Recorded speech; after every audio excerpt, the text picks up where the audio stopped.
पश्चिम Asia संकट की वजह से पैदा हुई चुनौती का असर देश के कोर सेक्टर की ग्रोथ पर पड़ा है। मई के दौरान कोर सेक्टर की ग्रोथ 7 महीने के निचले स्तर पर चली गई।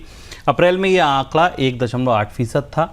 पश्चिम एशिया संकट की वजह से एनर्जी की लागत बढ़ी और स्टील, सीमेंट जैसे ज़्यादा एनर्जी खपत वाले सेक्टर में उत्पादन धीमा पड़ा। सर, क्यों घटी ये ग्रोथ और इससे जुड़े प्रमुख सेक्टर के आंकड़े क्या बता रहे हैं?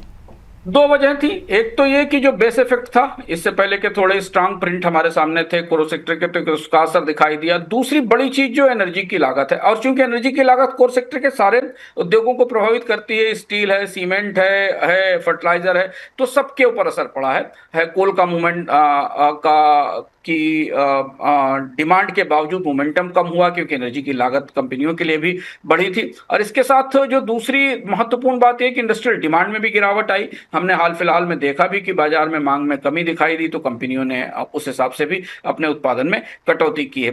ये एनर्जी के कॉस्ट का ट्रांजिशन फेज है।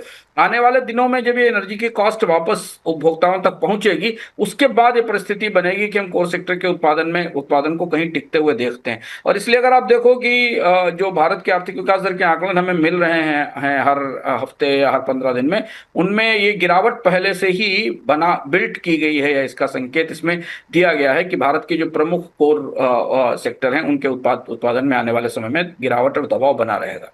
Reserve bank governor Sanjay Malhotra ने बैंकों से कहा है कि देश के एमएसएमई के साथ लॉन्ग टर्म पार्टनर की तरह व्यवहार करें और उन्हें एंटरप्रेन्योरशिप की नर्सरी की तरह देखें। रिजर्व बैंक गवर्नर ने एमएसएमईज को विकसित करने के लिए ज़रूरी बताया है इसको, और कहा है कि भारत के विकास के लिए ये महत्वपूर्ण कड़ी हैं। रिजर्व बैंक गवर्नर ने यह भी बताया कि एमएसएमई को आसान कर्ज उपलब्ध कराने के लिए आरबीआई एक ऐसी क्रेडिट व्यवस्था पर काम कर रहा है जो डेटा ड्रिवन होने के साथ पूरी तरह डिजिटल होगी। सर, क्या संकेत पकड़े जाएं इस बयान से? आरबीआई बेचैन दिखता है एमएसएमई को क्रेडिट को लेकर, और देखिए चीजें घूमकर वहीं आ रही हैं। जब अर्थव्यवस्था में चुनौती होती है, बड़े उद्योग निवेश नहीं करते हैं, तब सरकार को छोटे उद्योगों की याद आती, और फिर जैसे छोटे उद्योगों की याद आती वैसे ही क्रेडिट का, उनके पास कैपिटल की कमी की बात आ रही है। घूमकर ये बातें अगर आप देखें तो पिछले 15-20 साल में हम हर 5-6 साल में सुनते हैं कि एमएसएमई को क्रेडिट का फ्लो बढ़ाया जाए, इनके लिए बदलाव किया जाए। आरबीआई ने फिर नए सिरे से कोशिश की है। अभी कोलेटरल फ्री लेंडिंग की बात हुई कोविड के दौरान, और उसके बाद हाल में इस हॉर्मुज की क्राइसिस के दौरान भी सरकार की तरफ से कई सारी क्रेडिट गारंटी स्कीमें दी गई। लेकिन बैंक अभी भी हिचकते हैं। बैंक एमएसएमईज को कर्ज नहीं देते हैं। एमएसएमई की जो बिजनेस प्रोफाइल है, उनके प्रॉफिट के प्रोजेक्शंस हैं, उन पर बैंकों को भरोसा नहीं होता, और कर्ज की दर बेहद ज़्यादा है और बेहद महंगी है। आरबीआई एक कोशिश और कर रहा है बैंकों को समझाने की कि एमएसएमई को पार्टनर बनाया जाए, लेकिन होगा कैसे?